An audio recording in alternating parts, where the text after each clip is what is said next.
Salut mon, c'est Edgin. Tu l'as vu dans le titre de ma vidéo, quel est l'entraînement idéal selon chaque individu? Et j'entends par chaque individu déjà ton niveau. Que tu sois débutant, intermédiaire ou confirmé, on est bien d'accord, tu ne vas pas t'entraîner de la même manière. D'accord? Ça n'a pas de sens. Et puis deuxièmement, ça dépend également de l'activité physique de la personne qui pratique. Par exemple, un marathonien ne va pas s'entraîner de la même manière qu'un sprinter. D'accord? Ça me semble logique, mais ça me paraît important de le préciser. Et donc, pour ce faire, nous, les coachs sportifs, pour ceux qui ne le savent pas, donc je le reprécise, ça fait 16 ans que j'ai eu la chance de passer mon diplôme de coach sportif diplômé d'État, le DEUS métier de la forme à l'université de Créteil. Et j'ai également eu la chance d'être formateur BPGEPS AG2F, d'être jury également BPGEPS AG2F grâce à l'organisme UCPA Formation. D'accord? Donc d'ailleurs, s'ils me voient, je leur fais un gros big up. D'abord, pour t'expliquer la base, qu'est-ce que c'est que les filières énergétiques? Je pense que ça va pas te surprendre si je te dis que le muscle, pour qu'il puisse fonctionner, pour qu'il puisse se contracter, il a besoin d'énergie. D'accord? Le muscle utilise une forme d'énergie particulière qu'on appelle l'adénosine triphosphate, aussi simplifié par le nom de ATP. D'accord? Et ton corps possède plusieurs systèmes. Il en possède 3 en fait. En tout cas, dans l'ancien modèle, il en possède 3 pour pouvoir restaurer de l'énergie, donc de l'ATP, pour que ton corps puisse continuer à fonctionner. Et dans l'ancien modèle, encore une fois, il y a 3 filières, donc 3 systèmes qui permettent de restaurer l'énergie. Le premier système, c'est la filière aérobie, où ton corps, comme son nom l'indique, aérobie, utilise de l'oxygène pour pouvoir restaurer de l'ATP. Deuxième filière, la filière anaérobie lactique, où là, ton corps n'utilise pas l'oxygène et va produire du lactate, comme son nom l'indique, filière anaérobie lactique. Et troisième filière où ton corps va restaurer l'énergie, c'est la filière anaérobie alactique, où là, ton corps ne va pas non plus utiliser l'oxygène et ne va pas produire du lactate. C'est pour ça qu'on dit alactique au lieu de lactique. D'accord? Ça, c'est l'ancien modèle. Et il s'avérait qu'aujourd'hui, en fait, finalement, il n'y a pas 3 filières, mais 4 filières, notamment le glycogène. Et plus fort encore, l'oxygène est utilisé dès les premières secondes d'effort. Donc, du coup, il n'y a plus de dissociation de filières aérobie, anaérobie, tout fonctionne en même temps. Encore plus fort, ça a été démontré dans des études scientifiques, dans des évidences scientifiques que je te mettrai tout dans la description de ma vidéo, que plus un effort est intense, plus le corps va vouloir utiliser plus d'oxygène. Donc, ça va à l'encontre de ce qu'on avait dit dans les anciens modèles où on dit que pour les efforts courts et intenses, le corps va d'abord normalement privilégier la filière anaérobie alactique, où il y a même des durées qui ont été déterminées, comme par exemple de 0 à 20 secondes, on dit que c'est la filière anaérobie alactique qui est prédominante pour les efforts courts et intenses de 0 à 20 secondes, et que c'est seulement qu'au bout de 2 minutes d'effort jusqu'à l'infini où la filière aérobie commence à s'enclencher, d'accord? Où là ton corps va utiliser l'oxygène. Mais là, les évidences scientifiques montrent que l'oxygène est utilisé dès les premiers efforts, dès les premières secondes d'effort. Donc finalement, toutes les filières fonctionnent en même temps. Plus fort encore, il y a des évidences scientifiques qui montrent que le lactate est produit même au repos. C'est-à-dire que là, si tu t'amusais à faire une prise de sang, tu aurais du lactate dans ton sang même sans effort. Donc, il n'y a pas de logique du coup à vouloir trouver des méthodes d'entraînement pour travailler sur une filière qu'on appelle filière anaérobie lactique et une autre filière qui s'appelle anaérobie alactique, parce que pour le coup, il y a du lactate tout le temps. D'accord? Donc, c'est pour ça que maintenant, il y a une nouvelle mise à jour où on va plus parler de travail sur les capacités, de puissance des filières, mais plutôt sur des facteurs limitants. Et il y en a 3 particulièrement. Et pour que tu puisses comprendre en fait tout ce que je vais t'expliquer, je vais faire en fait la comparaison avec ma boutique virtuelle où je vends justement, ma boutique où je vends des bandes élastiques. Admettons que ce qu'il y a derrière moi, c'est mon lieu de stockage pour accueillir tous les cartons, toutes les bandes élastiques. D'accord?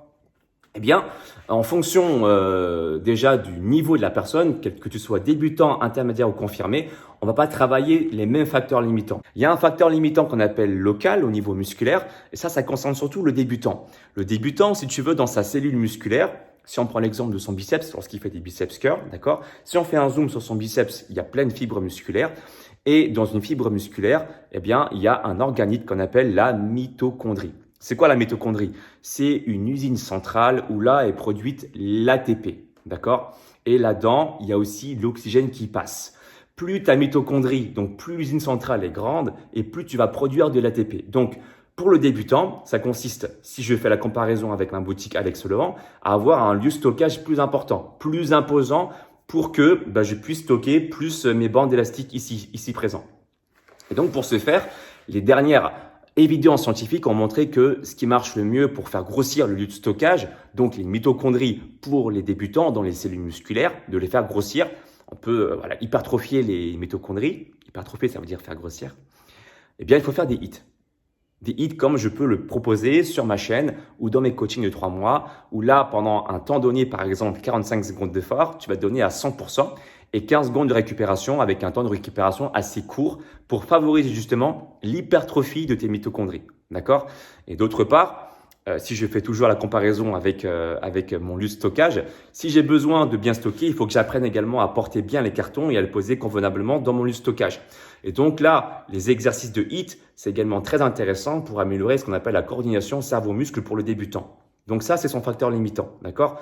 Faire grossir ces mitochondries qui ne sont pas assez grands. J'ai beau commander si mon lieu de stockage est petit, ça sert à rien, d'accord? Ensuite, il y a le confirmé ou plutôt l'intermédiaire plus. Donc là, ça va concerner tous les gens qui sont déjà entraînés. Très souvent, par exemple, ça va être moi où je vais déjà avoir un bon background au niveau de la musculation, un bon passé sportif, donc je sais m'entraîner. Mes mitochondries dans mes cellules musculaires sont assez grosses, d'accord? J'ai une bonne densité également capillaire. Mais par contre, on peut avoir aussi une défaillance pour amener plus de sang dans mes muscles. Donc, si je fais la comparaison avec la boutique, d'accord, je vais pas moi travailler sur la capacité à faire grandir mon lieu de stockage qui est déjà bien imposant, mais je vais par exemple améliorer, moi qui commande du coup mon matériel via l'étranger, j'ai besoin également, les bateaux qui passent par la mer, d'accord, pour amener mon matériel. Eh bien, je vais améliorer la vitesse des bateaux pour que les bandes élastiques arrivent plus vite à mon lieu de destination.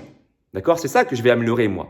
Et donc, on va travailler à ce moment-là un autre facteur limitant qui est le facteur cardiaque, parce que c'est le cœur qui propulse le sang. Plus le cœur fonctionne bien, plus le sang va circuler rapidement dans les muscles et apporter l'oxygène justement aux mitochondries. Est-ce que tu vois ce que je veux dire, la comparaison?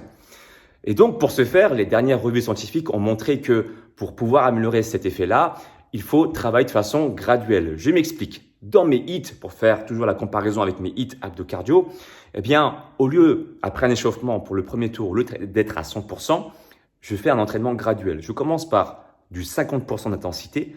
Donc, je jauge mon niveau. D'accord? Par exemple, ça peut être des hits où je fais des exercices polyarticulaires, tu sais, les burpees, les pompes, les abdos, tout ça. Bon, mais dans ma chaîne, tu sais très bien de quoi je parle, j'espère en tout cas. Eh bien, je vais être à 50% au premier tour. Par exemple, dans un HIIT, je peux créer 5, 6, 7 exercices. Pour chaque exercice, il va y avoir 45 secondes d'effort et 15 secondes de récupération. Eh bien, au lieu de me donner à 100% pour le premier tour, je vais être à 50% de mon intensité maximale. Donc, je vais jauger ma rapidité, je vais ralentir un petit peu, je vais faire descendre volontairement mon rythme cardiaque. Et puis, de tour en tour, l'idée, c'est d'augmenter la fréquence cardiaque. Donc, je vais augmenter mon intensité volontairement, consciemment. Au deuxième tour, je vais par exemple travailler à 70%. Au troisième tour, toujours avec les mêmes exercices, je vais travailler à 80%. Au quatrième tour, je vais travailler à 90%. Et puis au dernier tour, je vais être à 100%, voire plus. Et enfin, il y a également un troisième type de HIIT qui peut intéresser par exemple ceux qui pratiquent le marathon ou ceux qui font du triathlon ou ceux qui font du cyclisme. Qui ont déjà eux aussi du coup de bonnes mitochondries et une bonne densité capillaire. Par contre, ce qu'ils peuvent améliorer, si je fais la comparaison avec ma boutique, c'est non pas le lieu de stockage qui est déjà grand, pas non plus du coup la vitesse du bateau, mais plutôt le nombre de bateaux qui vont venir directement à mon lieu de stockage pour pouvoir encore avoir plus de matériel dans mon grand lieu de stockage. Est-ce que tu vois ce que je veux dire? Et donc, dans ce cas-là, pour améliorer le nombre de bateaux qui vont circuler dans la mer, eh bien, on améliore le facteur limitant, le facteur respiratoire. On va travailler sur les muscles respiratoires et là, du coup, on va apprendre à notre corps, donc nos poumons notamment, à absorber plus d'oxygène et à évacuer également plus de dioxyde de carbone rapidement, le CO2. On va faire l'inverse de ce que je viens de te proposer, c'est-à-dire qu'au début, on va commencer par un bon échauffement comme tout le temps, comme toujours d'ailleurs. Puis au premier tour, au lieu d'être à 50%, on va directement être à 100%. Et puis de tour en tour, on va diminuer en fait l'intensité. Donc de tour en tour, par exemple, le deuxième tour, je peux être à 80%. Le troisième tour, je peux être à 70%.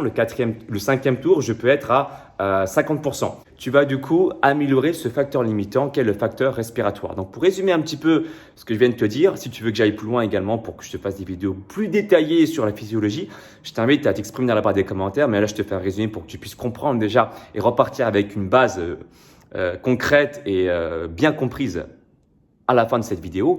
Le premier facteur limitant, ça concerne surtout les débutants, d'accord? Ceux qui commencent la musculation, qui n'ont pas un bon rapport entre la connexion cerveau et muscle.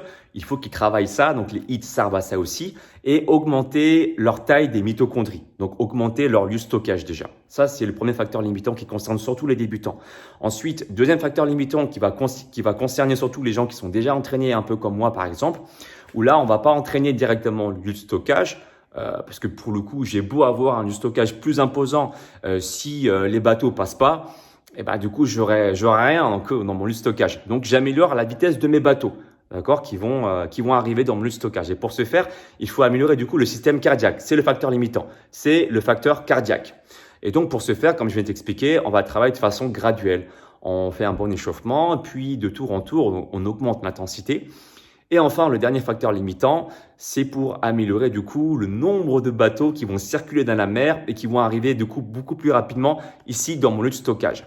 Et pour ce faire, on travaille de façon inversée. On fait d'abord un échauffement, puis ensuite on travaille de façon très intense au premier tour et puis de tour en tour, on va diminuer l'intensité.